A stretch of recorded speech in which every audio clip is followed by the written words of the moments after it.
누가복음 19장 11절부터 27절까지의 말씀을 우리 다 같이 합독하겠습니다. 그들이 이 말씀을 듣고 있을 때에 비유를 더하여 말씀하시니 이는 자기가 예루살렘에 가까이 오셨고 그들은 하나님의 나라가 당장에 나타날 줄로 생각함이더라.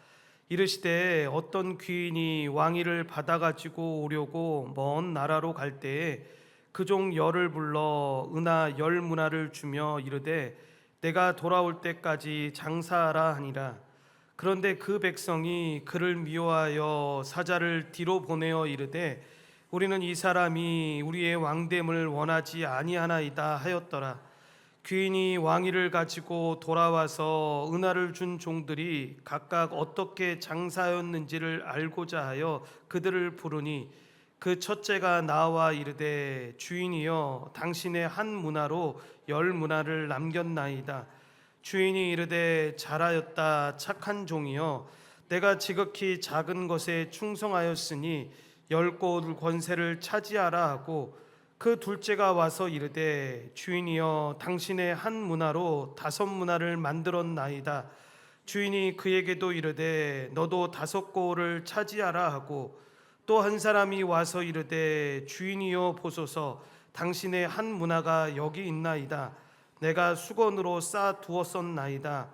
이는 당신이 엄한 사람인 것을 내가 무서워함이라.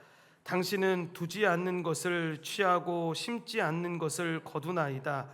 주인이 이르되 악한 종아 내가 내 말로 너를 심판하노니 너는 내가 두지 않은 것을 취하고 심지 않은 것을 거두는 엄한 사람인 줄로 알았느냐? 그러면 어찌하여 내 돈을 은행에 맡기지 아니하였느냐? 그리하였으면 내가 와서 그 이자와 함께 그 돈을 찾았으리라 하고 곁에 섰는 자들에게 이르되 그 한 문화를 빼앗아 열 문화 있는 자에게 주라 하니 그들이 이르되 주여 그에게 이미 열 문화가 있나이다.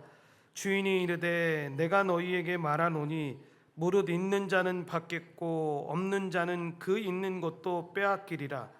그리고 내가 왕됨을 원하지 아니하던 저 원수들을 이리로 끌어다가 내 앞에서 죽이라 하였느니라.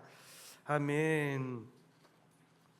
저는 오늘 읽으신 말씀을 가지고 왕이 다시 오실 때까지라는 제목으로 예수님의 비유 첫 번째 말씀을 전하고자 합니다. 오늘부터 우리가 한 10번 정도 넘게 걸쳐서 예수님이 말씀하셨던 이 비유들을 중심으로 말씀을 살펴보려고 하는데, 예수님께서는 이 땅에 계시는 동안 참으로 많은 말씀을 사람들에게 가르치셨습니다. 그런데 이때 예수님께서 가르치시는 방법 가운데 특별한 방법이 있었는데 그게 뭐냐면 바로 비유입니다.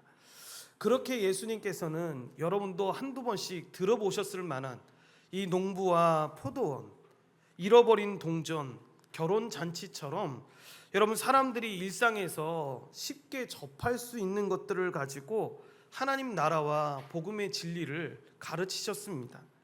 그래서 비유를 가리켜서 천상의 의미를 가진 지상의 이야기다라고 표현하기도 하는데, 여러분 우리는 흔히 이렇게 생각합니다. 사람들이 하나님의 말씀을 쉽게 이해하도록 하기 위해서 예수님이 비유로 말씀하셨다. 여러분 이 말씀도 맞는 말입니다. 그렇게 예수님께서는 사람들이 잘 알고 있는 일상의 이 이야기들을 통해서 눈에 보이지 않는 하나님의 나라와 복음의 진리를 가르치셨습니다. 그런데 여러분 그게 다가 아니라는 겁니다. 그런데 이게 다가 아니라는 것을 여러분 마태복음 13장을 통해서 우리가 알 수 있습니다. 마태복음 13장에 보면 제자들이 예수님께 이렇게 묻는 것을 보게 됩니다. 어찌하여 그들에게 비유로 말씀하십니까? 라고 제자들이 예수님께 묻습니다. 그 질문에 대해서 예수님이 이렇게 답을 하십니다. 천국의 비밀을 아는 것이 제자들에게는 허락되었지만 어떤 사람에게는 그렇지 않다라고 말씀을 하십니다. 여러분 왜 그렇습니까?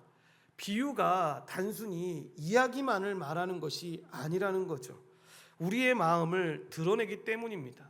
그래서 여러분 잘 보시면 똑같은 말씀을 들어도 어떤 사람은 그 말씀을 듣고 예수님께 더 가까이 다가갑니다. 그런데 어떤 사람은 그 똑같은 말씀을 듣고도 아무런 변화가 없는 것을 보게 됩니다. 그러니까 여러분, 말씀이 어려워서가 아닙니다. 말씀을 듣는 마음에 이런 문제가 있는 겁니다. 그러므로 우리가 이 예수님의 비유에 대한 설교를 우리가 오랫동안 살펴보는 이 시간 동안 단순하게 그냥 이런 교훈이 있구나라고 끝내서는 안 된다라는 거죠. 이 말씀을 통해서 예수님께서 지금 나에게 무엇을 말씀하는지를 여러분 깨달아야 되고, 나는 예수님을 어떤 분으로 알고 있는가를 여러분 물어야 합니다. 그런 의미에서 이 비유를 잘 봐야 되는데, 오늘 첫 번째로 우리가 살펴볼 말씀은 문화의 비유입니다. 여러분, 그래서 이 말씀도 단순히 열심히 살라는 게 아닙니다. 이 말씀을 여러 번 여러분 설교를 들으신 분들이 있으실 텐데, 이 말씀을 읽으면서 그래, 세상 살면서 열심히 살아야 돼, 여러분 이 교훈을 말하는 게 아니라는 거죠. 오늘 말씀은 왕이신 예수 그리스도가 어떤 분이신지를 우리에 보여주고 있고, 왕을 기다리는 교회가 어떻게 살아야 하는지를 잘 가르쳐주고 있습니다. 먼저 비유를 볼 때에는 꼭 주의 깊게 봐야 되는 것이 무엇이냐면, 여러분, 비유의 배경, 이 말씀이 주어지게 된 정황을 잘 먼저 살펴봐야 합니다. 본문 11절 말씀을 한번 우리 다시 보시면, 우리 한번 이 말씀을 합독해 볼까요? 그들이 이 말씀을 듣고 있을 때 비유를 더하여 말씀하시니, 이는 자기가 예루살렘에 가까이 오셨고 그들은 하나님의 나라가 당장에 나타날 줄로 생각함이더라. 아멘. 이 오늘 비유를 이해하는데 중요한 배경이 나옵니다.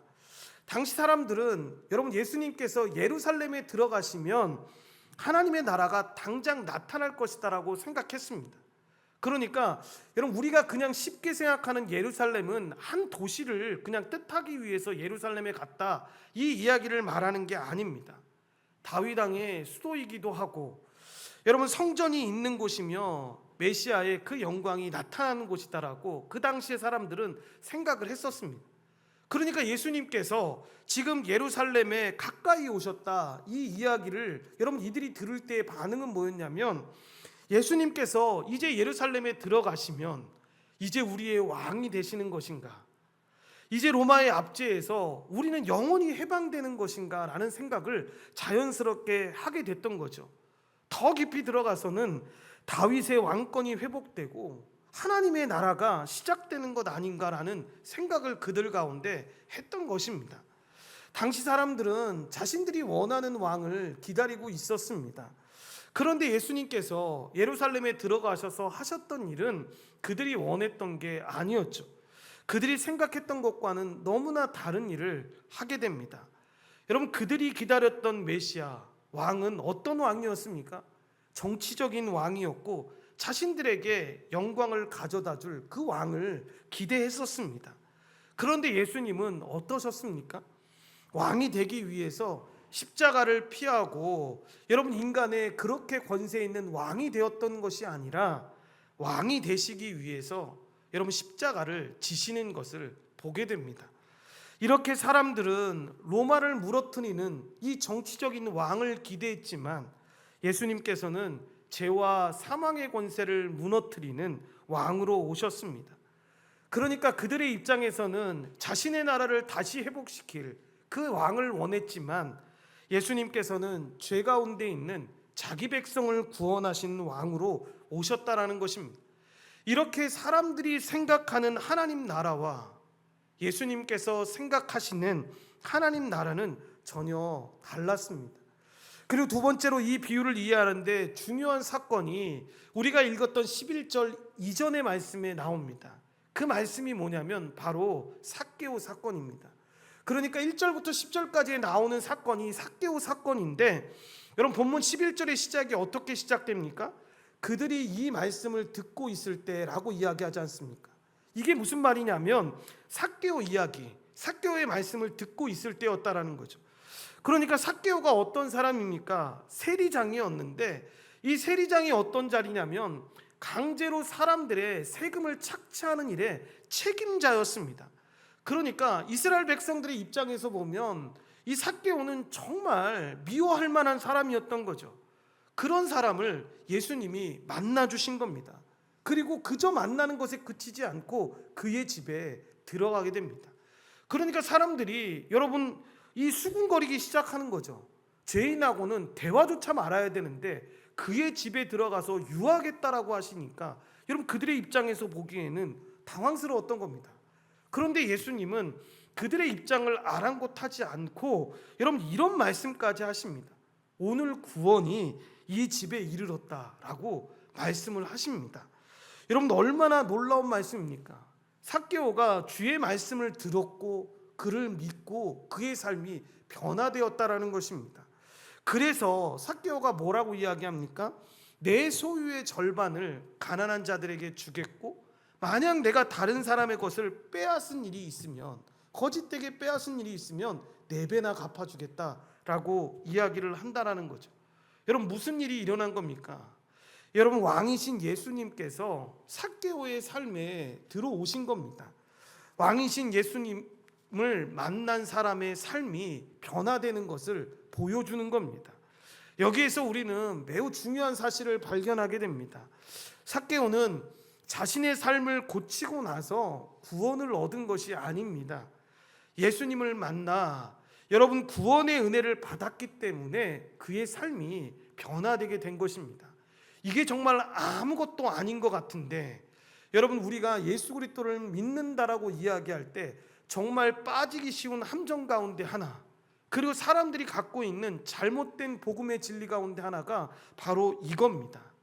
여러분 먼저 구원의 은혜를 받았기 때문에 삶이 변화된 겁니다. 이것이 복음입니다. 우리도 마찬가지입니다. 우리가 먼저 여러분 예수님을 찾아온 것이 아닙니다. 어떤 분은 목사님 그렇지 않은데요. 내가 스스로 교회 와서 문 열고 들어와서 예수님을 믿게 되었는데요. 여러분 그렇게 행동으로 보인다 할지라도 그렇게 길을 주관하시는 분이 하나님이라는 사실을 잊으면 안 된다라는 거죠. 그러니까 그렇게 제 가운데 있던 우리를 주님께서 먼저 찾아오신 겁니다. 그러니까 우리가 예수님을 사랑하기 이전에 예수님이 우리를 사랑하신 겁니다. 우리가 주님을 위해서 무언가를 하기 이전에 주님께서 먼저 우리를 위해서 십자가에서 생명을 내어주신 겁니다. 이렇게 신앙의 출발점은 우리의 무엇이다, 충성이 아니라는 것입니다. 우리의 어떤 행위가 아니라는 것입니다. 그리스도의 은혜인 것입니다. 여러분 이 사실을 꼭 기억해야 합니다. 그리고 중요한 역사적 배경이 하나 더 있습니다. 주전 4년에 여러분 악명 높았던 헤롯 왕이 죽었습니다. 여러분 이 사람은 유대교로 개종한 이방인 출신의 에돔 사람이었습니다. 베들레헴에서 이 사람이 어느 정도 악했냐면 아이들을 살육했을 뿐만 아니라 자기 아내와 2 아들을 처형할 정도로 잔인한 사람이었습니다. 그러니까 사람들한테 지탄을 많이 받았겠죠. 그런 그가 죽고 나서 3 아들에게 영토를 나눠주게 되는데 여러분 가장 넓은 유대 지역을 맡았던 사람이 아켈라오라는 사람이었습니다. 그런데 여러분 그 당시가 어떤 시대였습니까? 로마 황제가 모든 땅들을 다스리던 시대였습니다. 그러니까 그렇게 넘겨주었어도 로마 황제의 승인이 필요했던 거죠. 그래서 그 승인을 받기 위해서 로마로 떠나게 되는데 당시에 여러분 유대인들의 입장에서 보면 그가 자신들의 영토를 다스리는 게 너무 싫었습니다. 그래서 어떡하냐면 그가 왕위에 오르면 안 된다라고 사절단을 보내서 로마 황제한테 청원을 하게 됩니다. 이 일로 인해서 아켈라오는 왕의 칭호를 얻는 데에는 실패하게 됩니다. 그런데 유대를 다스릴 분봉왕이 되어서 돌아오게 되는 거죠. 이 일이 주전 4년에 있었던 일입니다. 그러니까 시간이 한참 질러서 우리는 이런 일들이 있었는지 전혀 모르는데 이 당시에 예수님이 이 비유를 얘기하실 때에는 여러분 이때 이 사람들은 이 말씀을 다 알고 있었습니다. 그러니까 오늘 비유에서 12절에 어떤 기인이 왕위를 받아가지고 오려고 먼 나라에 갈 때라는 이 말과 그런데 그 백성이 그를 미워하여 사자를 뒤로 보내어 이르되 우리는 이 사람이 우리의 왕됨을 원하지 아니하다 하였더라 라는 이 말씀에 여러분, 이 비유의 서론은 그냥 이 지어낸 이야기가 아니라 당시의 역사적 배경을 가지고 지금 설명하고 있는 겁니다. 예수님은 그렇게 이런 비유를 말씀하실 때 사람들이 쉽게 이해할 수 있는 일들을 가지고 설명하셨습니다. 그러니까 이 비유를 보면서 귀인이 왕권을 가지고 받으러 먼 나라에 갔다가 이 돌아올 때까지의 시간에 우리가 지금 초점을 맞추어야 하는데, 주님은 그 당시에 알려진 이 아켈로와 관련된 역사적 사건을 이용해서 당신이 부활하시고 승천하셨다가 만국의 심판주로 다시 오시는 때의 그 기간을 여러분 이 비유로 말씀하고 있는 것입니다. 이렇게 이 비유에서 예수님은 한 왕의 이야기를 들려주고 있습니다. 13절에 이렇게 말씀합니다. 내가 돌아올 때까지 장사하라 라고 이야기합니다. 여기서 중요한 말이 내가 돌아올 때까지입니다. 여러분, 이 내가 돌아올 때까지가 어떤 때입니까? 비유로 말씀했지만 예수 그리스도의 죽음과 부활, 승천, 그리고 재림을 바라보게 하는데, 예수님은 우리가 잘 아는 것처럼 여러분 십자가에서 죽으셨지만 죽음에 머물러 계시지 않으셨습니다. 부활하셨고 승천하셨습니다. 그리고 예수님의 이야기는 그렇게 하늘로 올라가신 것으로 끝나지 않습니다. 예수님은 다시 오십니다. 우리는 지금 그 사이를 살아가고 있는 겁니다. 그러니까 예수님의 초림과 재림 사이에 살고 있는 사람들이 바로 우리라는 거죠. 이미 예수님께서 오셨습니다. 이미 예수님께서 구원을 십자가에서 이루셨습니다. 이미 부활하셨습니다. 이미 성령을 보내셨습니다. 이렇게 이미 하나님의 나라가 시작되었습니다. 그런데 잊지 말아야 할 것이 있죠. 아직 하나님의 나라가 완전히 완성된 것은 아니라는 겁니다. 그 완성은 언제 이루어집니까? 예수님의 재림 때 완전히 이루어집니다. 그러므로 우리는 매우 특별한 시대를 살고 있는 겁니다. 이미와 아직의 시대를 살고 있다라고 하는 설명이 바로 이 설명입니다. 그래서 이미 우리는 구원받았지만 아직 구원의 완성을 기다리고 있는 것입니다. 이미 하나님의 나라의 백성이 되었지만 아직 하나님 나라의 완성을 기다리고 있는 거죠. 이미 하나님 그리스도의 통치를 받고 있지만 그러나 아직 하나님의 나라가 완전히 완성된 것은 아니라는 것입니다. 그래서 교회도 기다리고 있는 겁니다. 그러나 이때 교회는 아무것도 하지 않으면서 기다리는 공동체가 아니라는 거죠. 왕이 다시 오실 때까지 왕의 일을 하는 공동체, 그게 교회라는 겁니다. 이렇게 왕은 종들에게 문화를 맡기면서 말합니다. 내가 돌아올 때까지 장사하라. 왕은 떠났지만 자신의 것을 종들에게 맡겼습니다. 그리고 돌아와서 그것을 어떻게 사용했는지 결산합니다. 여러분, 이것이 오늘날 우리에게 주어진 중요한 말씀입니다. 예수님께서 우리에게 맡기신 것이 있습니다. 여러분, 무엇입니까? 가장 먼저 복음입니다. 예수 그리스도께서 우리의 죄를 위해서 십자가에서 죽으시고 부활하셨다는 그 복음을 우리에게 주셨습니다. 죄인이 예수 그리스도를 믿음으로 말미암아 하나님과 화목하게 된다는 그 복음을 교회에게 맡기셨습니다. 이렇게 교회는 단순히 사람들이 모이는 장소가 아니라는 것입니다. 교회는 예수 그리스도께서 세우신 공동체이며 왕이 다시 오실 때까지 복음을 맡은 공동체가 바로 교회라는 것입니다. 그러므로 교회가 해야 될 일은 분명하지 않겠습니까? 당연히 한 영혼을 살리는 일에 힘써야겠죠. 그리고 다른 세대에게 복음을 가르치기 위해서 애써야 합니다. 그 일을 위해서 상처받은 사람들을 품어야 하고 연약한 사람들을 돌봐야 합니다. 서로 사랑해야 합니다. 그렇게 세상 가운데 그리스도의 모습을 나타내야 하는데 무엇보다 예수 그리스도를 높여야 합니다. 그것이 바로 교회의 사명이라는 것입니다. 그리고 이것은 교회만의 이야기가 아닙니다. 우리의 삶도 마찬가지입니다. 우리에게 있어서 모든 것이 사실 우리의 것이 아니라는 것을 기억해야 합니다. 그래서 우리의 시간이나 물질이나 건강이나 재능도 하나님께서 맡기신 것입니다. 우리의 가정도 자녀도 하나님께서 맡기신 것입니다. 그러니까 예수 믿는 사람에게 꼭 필요한 생각 가운데 하나가 뭐냐면 우리는 소유주가 아니다.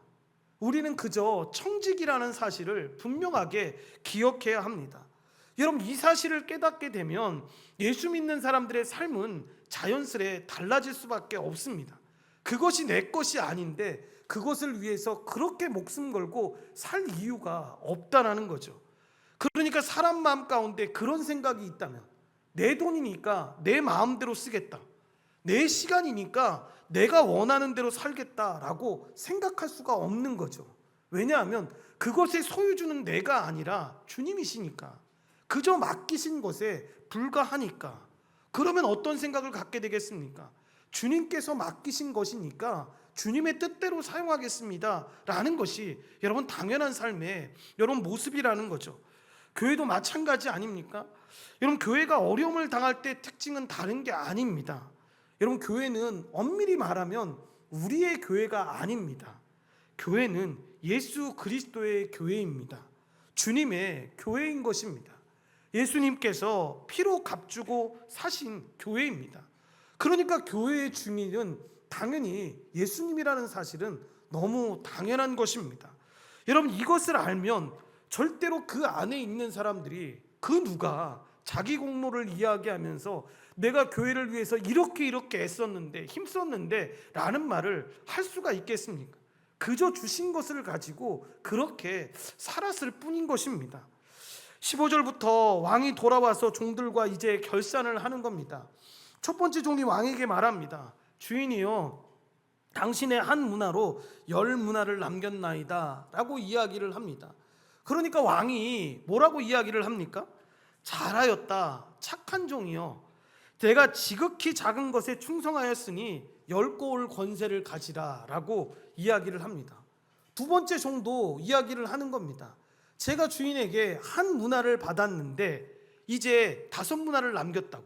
그러니까 왕이 뭐라고 이야기합니까? 그에게도 5고을을 맡기겠다라고 이야기를 하는 것입니다. 여기서 우리가 주목해야 될 말은 어떤 말입니까? 지극히 작은 것에 충성하였다라는 말에 주목을 해야 합니다. 왕은 작은 것에 대한 충성을 보셨습니다. 여러분, 우리는 그런데 그렇지 못할 때가 많죠. 큰 것을 보면서 살아갈 때가 많이 있습니다. 그래서 큰 교회, 큰 사역, 여러분 많은 사람 큰 성과를 좋아합니다. 그런데 예수님께서는 우리에게도 이때 이 있었던 종들에게와 같이 똑같은 말씀을 하십니다. 작은 것에 충성하라. 여러분, 이것은 교회에도 마찬가지입니다. 한 사람을 위해서 기도하는 것, 한 아이에게 성경을 가르치고 다른 사람이 알아주지 않아도 그 있는 자리에서 봉사하는 것, 어려운 성도를 찾아가서 위로하고 한 영혼을 위해서 기도하면서 복음을 전하는 것, 가정에서 그렇게 믿음으로 살아가기 위해서 애쓰는 것, 직장에서 정직하게 살아가는 것이 사람의 눈에 보이기에는 너무 작아 보일 수 있다라는 거죠. 그런데 그 일이 왕이 맡기신 일이라면 우리가 볼 때에는 작은 일처럼 비춰질지라도 주님이 맡기신 일이라면 결코 작은 일이 아니라는 것입니다. 그때 세 번째 종은 이 사실을 그런데 알지를 못하죠. 그래서 아무것도 하지 않고 어떻게 합니까? 한 문화를 그대로 가지고 옵니다. 그리고 나서 이렇게 말합니다. 이는 당신이 엄한 사람인 것을 내가 무서워함이라 라고 이야기합니다. 여기서 이 사람의 근본적인 문제가 여러분 드러나게 됩니다. 그는 주인을 잘못 알고 있었습니다. 주인을 두려운 사람으로만 생각을 했던 거죠. 자기를 괴롭히는 사람으로만 생각을 했던 겁니다. 그래서 그가 어떻게 합니까? 아무것도 하지 않았던 겁니다. 우리의 신앙생활에도 여러분 이것이 중요합니다. 하나님을 어떻게 알고 있느냐가 우리의 삶을 결정한다라는 걸 기억해야 합니다. 하나님을 항상 나를 감시하고 실수하는 벌 주시는 분으로만 우리가 생각한다면 여러분 신앙생활은 자연스레 두려움밖에 있을 수 없습니다. 그런데 성경이 보여주시는 하나님은 어떤 분이십니까? 잘못할 때 그저 무조건 사랑한다라고 말하지 않으십니다. 꾸짖으실 때 있습니다. 잘못하면 그 잘못한 길에서 돌이키기 위해서 여러분 우리의 마음을 바꾸실 때가 있습니다. 그런데 그런 면만 있는 것이 아니라는 거죠. 하나님은 그리스도 안에서 우리를 사랑하시는 분이십니다. 우리가 아직 죄인이었을 때 그리스도께서 우리를 위해 죽으셨습니다. 그렇게 하나님은 우리를 먼저 사랑하셨습니다. 먼저 찾아오셨고 먼저 구원하셨습니다.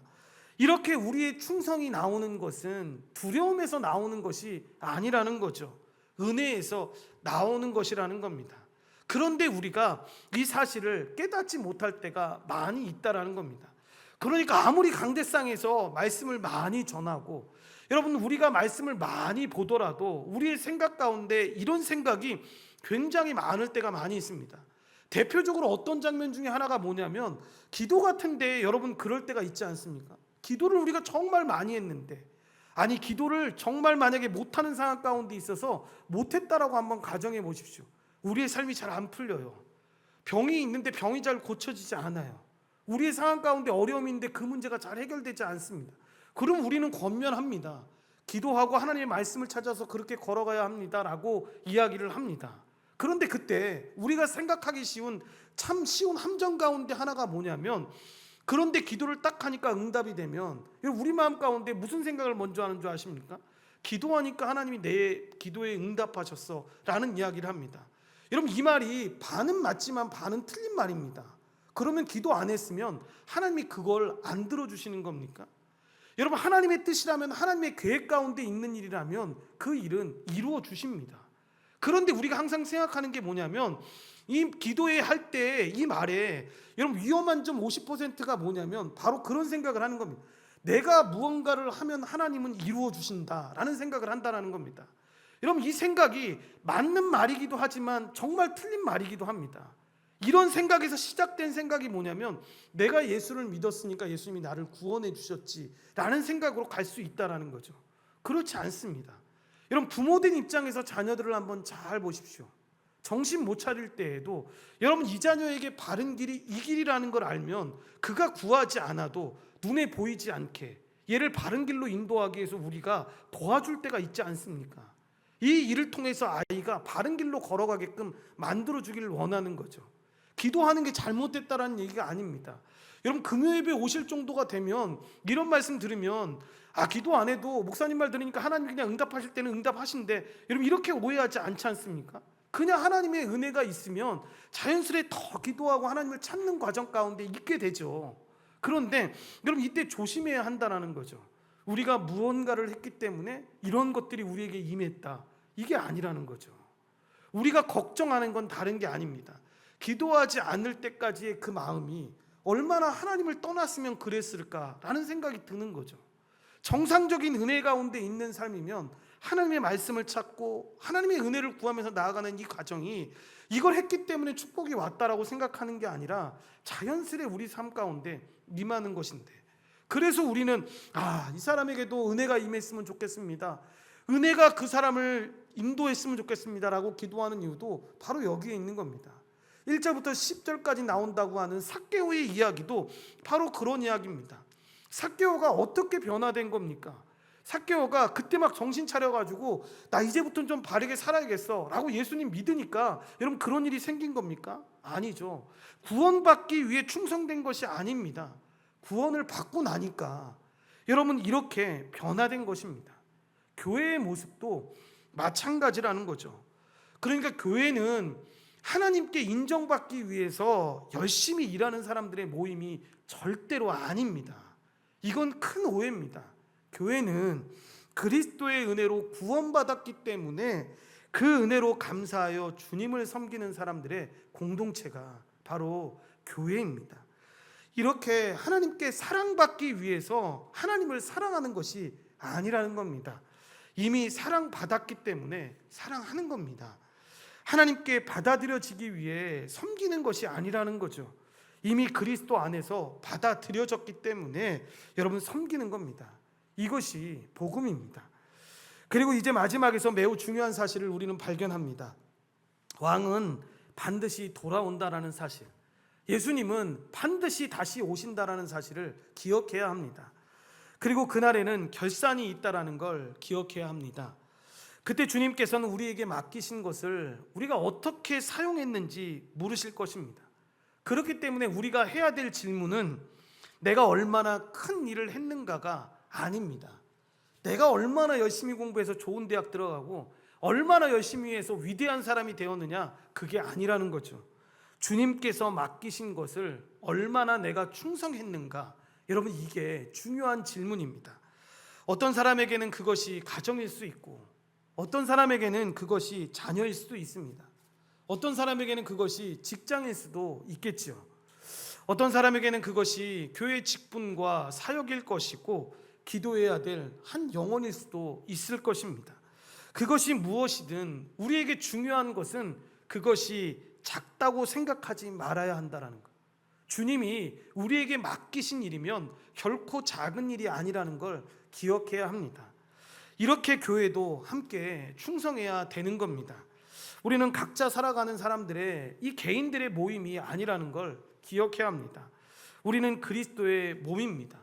그래서 누군가는 말씀을 가르치고, 누군가는 기도하고, 누군가는 찬양하고, 누군가는 아이들을 섬겨야 하는 겁니다. 누군가는 보이지 않는 곳에서 여러분 교회를 돌봐야 되는 것입니다. 여러분 모두가 다 같은 일을 할 필요는 없다라는 겁니다. 그리고 내가 하는 일이 더 중요하고 소중한 일이라고 생각할 필요도 없다라는 것입니다. 여러분, 우리는 모두 한 분 하나님을 섬기고 있다라는 이 사실을 기억해야 합니다. 우리의 왕이신 예수 그리스도를 위해서 이 일을 하는 것이죠. 이렇게 함께 기도하고, 함께 예배하고, 함께 복음을 전하고, 함께 다음 세대들을 가르치고, 함께 한 영혼을 사랑하고, 함께 다시 오실 그 주님을 기다려야 하는데, 그것이 바로 교회인 것입니다. 그러므로 이 내용들을 안다면 여러분 교회 안에서 서로를 비교할 필요가 전혀 없다라는 거죠. 누가 더 많이 했는지 경쟁할 필요도 없다라는 것입니다. 각자에게 맡겨진 그 자리에서 충성하면 되는 것입니다. 사람들이 알아주지 않아도 괜찮습니다. 사람들이 칭찬하지 않아도 괜찮은 겁니다. 왜냐하면 왕이 다 알고 계시기 때문에, 그리스도가 그 일을 다 알고 계시기 때문입니다. 그리고 우리가 기억해야 될 것이 하나가 있습니다. 뭐냐면 우리의 충성보다 하나님의 은혜가 훨씬 크다는 사실입니다. 여러분, 문화의 비유를 보면서 한 문화를 준 사람에게 여러분 10문화를 남겼던 그 종에게 어떻게 합니까? 10고을을 주지 않습니까? 여러분, 이건 뭐냐면 한 문화는 여러분 100일치의 품삯이라고 이야기를 합니다. 그러니까 뭐 10만 원이라고 쳐도 한 1000만 원 정도 되는 것 아니겠습니까? 그런데 그걸 가지고 그 정도 남겼다고 해서 여러분 받은 것이 너무 크지 않습니까? 10고을을 다스릴 수 있는 권세를 준다고 합니다. 여러분, 이것이 은혜라는 겁니다. 그러니까 우리가 주님을 위해서 뭔가를 했다라고 말할 때 여러분, 우리가 아무리 많이 했다라고 해도 그것은 너무 작은 일에 불과하다라는 거죠. 그런데 하나님께서 우리에게 주신 은혜는 너무나 크다라는 걸 이 문화의 비유를 통해서 보여주시는 겁니다. 이걸 안다면 여러분, 마지막 날 누가 하나님 앞에 서서 우리의 공로를 자랑하겠습니까? 내가 누구보다 더 열심히 하나님의 일을 했습니다, 정말 나처럼 이렇게 잘한 사람 한번 찾아보십시오 라는 말을 할 수가 있겠냐라는 겁니다. 절대 그럴 수가 없는 거죠. 그냥 주님의 은혜로 제가 여기까지 왔습니다 라는 고백이 있을 수밖에 없다라는 것입니다. 오늘 말씀을 통해서 결론적으로 오늘 문화의 비유는 우리에게 단순히 그냥 세상 살 때 열심히 살아야 돼 라고 말하는 것이 아닙니다. 이 말씀의 중심에는 말씀드린 것처럼 왕이신 예수 그리스도가 계십니다. 예수님은 우리를 구원하시기 위해서 이 땅에 오셨습니다. 우리의 죄를 대신해서 십자가를 지셨고 죽음을 이기고 부활하셨습니다. 그리고 하늘에 오르셔서 지금도 왕으로 다스리고 계십니다. 그리고 우리에게 참 벅찬 말이 있습니다. 뭐냐면 예수님은 다시 오십니다. 이렇게 우리는 왕의 부재를 기다리는 사람이 아니라 다시 오심을 기다리는 사람입니다. 그때 주님이 다시 오실 때까지 우리에게 복음을 맡기신 것이죠. 우리의 시간과 물질과 건강과 재능과 가정을 맡기신 것입니다. 그리고 그 모든 것을 가지고 주님이 가르쳐 주신 이 말씀의 뜻을 이해하면서 잘 살아가라고 말씀해 주신 것입니다. 이렇게 우리의 소유는 우리가 아니라 우리는 청지기에 불과한 것입니다. 내 것이니까 내 마음대로 살겠다가 아니라 주님께서 맡기신 것이니까 주님 뜻대로 잘 살겠습니다 라고 하는 마음이 신자의 마음인 것입니다. 그리고 기억해야 될 것이, 우리가 충성하는 것은 구원받기 위해서가 아니라 이미 그리스도의 십자가로 구원받았기 때문에 충성한다라는 것. 같은 의미에서 우리가 하나님께 사랑받기 위해 사랑하는 것이 아닙니다. 이미 하나님께 사랑받았기 때문에 사랑하는 것입니다. 그런 마음으로 두려워서 하나님을 섬기는 것이 아니죠. 그리스도의 은혜를 입었기 때문에 감사함으로 섬기는 것입니다. 그러므로 우리에게 맡겨진 일이 아무리 적은 일처럼 보인다 할지라도 여러분, 그 일을 작게 여길 필요가 없다라는 것입니다. 교회 안에서 하는 일도 그렇고 우리가 가정이나 사회에서 하는 일들도 잘 생각해 보십시오. 매일 반복되는 일처럼 아이를 챙기고 정말 가정에서 사람들을 챙겨야 하는 일들, 직장에서 직장의 모든 일들을 해야 하는 일들, 교회에서 해야 되는 이 반복적인 일들이 아무 일처럼 아닌 것처럼 보여도 여러분, 주님이 맡기신 일이면 그 일이 작은 일이 아니라는 거죠. 그래서 우리는 기억합니다. 왕이 다시 오실 때를 기억하고 그 기대를 가지고 소망을 가지고 살아가는 것입니다. 그날 주님께서 우리에게 오셔서 묻지 않으시겠습니까? 나는 너에게 이런 일을 맡겼는데 너는 무슨 일을 하고 살았니? 라고 물으셨을 때 그 질문에 전혀 해당 없는, 나는 이런 큰 일을 했습니다, 나는 이런 일들을 했습니다 가 아니라 주님이 맡기신 일이 이 일인 걸 알고 정말 주님 맡기신 그 일을 위해서 충성스럽게 살았습니다 라고 하는 그 답을 우리가 주님께 드려야 한다라는 것입니다. 여러분, 우리의 자랑은 우리의 충성이 아닙니다. 우리가 한 것보다 우리에게 베푸신 주님의 은혜가 훨씬 크다는 걸 알기 때문에 이 일이 은혜로 이루어져야 함을 우리는 잘 알고 있습니다. 그래서 마지막 날 우리는 우리의 일들을 자랑하지 않게 될 것입니다. 주님, 제가 잘해서 여기까지 왔습니다가 아니라 주님이 은혜로 저를 여기까지 인도하셨습니다 라는 고백이 우리 안에 있게 될 것입니다. 그러려면 어떻게 하겠습니까? 여러분, 왕이신 예수 그리스도를 바라보고 주님 앞에 나아가야겠죠. 그분의 십자가의 은혜를 붙잡고 나아가야겠죠. 왕이 다시 오실 때까지 그 적은 일처럼 보이는 그 일이 작은 일로 생각하지 않고 충성하면서 나아가야겠죠. 복음을 붙들고 정말로 이 복음이 전해져야 될 그 한 영혼을 생각하면서 끝까지 붙들고 기도하면서 나아가게 되겠죠. 교회를 사랑함에 있어서도 정말 마음을 다해서 교회를 사랑하는 일에 모든 것을 맡기겠죠. 그리고 다음 세대에게 이 가르치는 일에 있어서도 정말 주님이 맡기신 일이기에 정말 충성을 다하고 하나님께서 맡기신 일에 생명을 다하고 나아가겠습니다 라는 그 삶이 오게 되겠죠. 여러분, 그럴 때 우리에게 가장 위로되는 말은 계속해서 말씀하고 있는 것처럼 왕이 다시 오신다라는 거. 여러분, 제가 요즘에 보는 이 짤막한 영상 가운데 하나가 뭐냐면 참 그 잠깐의 시간인데도 보고 여러분 되게 감동적인 영상인 겁니다. 우리의 영상도 아니고 외국 영상이라서 소리도 무슨 소리인지 모르겠는데 그 영상이 뭐냐면 자녀들이나 여러분 그 연인들이 그 아무런 말도 하지 않고 몇 년 만에 자기 배우자들이나 자기 남친이나 여친을 찾아가는 거죠. 그럴 때 여러분 그 사람들의 반응이 여러분 우리의 반응이지 않을까라는 생각을 합니다. 주님이 다시 오실 거라는 걸 다 알고 있습니다. 여러분과 제가 다 알고 있지 않습니까? 그런데 주님이 오실 때 우리 반응은 어떻겠습니까? 그냥 아무런 감동도 없이 주님 약속하신 대로 오셨네요. 여러분, 이런 사람도 정말 이 강심장이면 있을 거라고 생각하는데 저 같은 경우면 정말 너무 벅찰 것 같습니다. 주님이 그렇게 약속하셨는데 진짜 저 때 오셨네요. 제가 살아있을 때 주님이 오셨네요. 너무 벅차서 그 사람들이 하는 것처럼 뛰어가서 그렇게 안기거나, 그렇게 안길 수 있을지 모르겠지만 그렇게 안기거나, 정말 너무 벅차서 그냥 보면서 그냥 너무 기쁠 것 같다는 생각이 듭니다. 주님의 일을 위해서 충성되게 이 작은 일을 붙잡고 나아가는 사람들의 삶이 그런 삶이지 않을까라는 생각을 합니다. 그래서 왕이 다시 오신다라는 그 말이 그저 그냥 주님이 다시 오시는데 언제일지는 모르겠지만 주님 오신데 이렇게 들리지 않는다라는 거죠. 내 삶에서 주를 위해서 맡기신 것을 위해 최선을 다해서 하나님께 나아가고 있을 때 주님이 주시는 그 기쁨과 심지어 고난 가운데 있을지라도 그 고난을 다 감당하면서 그렇게 걸어가지 않겠습니까?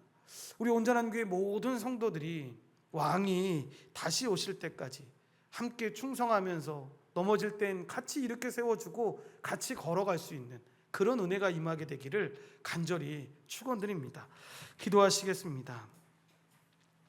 하나님 감사합니다. 하나님의 은혜 가운데 우리를 불러주시고 인도하여 주셔서 다시 이 금요 예배가 시작되고 예수님의 비유에 대한 말씀을 통해서 하나님 예수님이 정작 하시고자 하셨던 말씀을 이 2026년을 살아가고 있는 우리 모두가 깨닫는 시간이 되게 도와주시고 이 말씀을 통해서 하나님과 예수님이 어떤 분이신지를 우리가 분명하게 깨닫고 그렇게 걸어가기를 소망합니다. 그런 풍성한 은혜들이 우리 안에 넘쳐날 수 있도록 우리를 붙잡아 주시고 인도하여 주시옵소서. 모든 걸 주님께 감사드리오며 예수님의 이름으로 기도드리옵나이다. 아멘.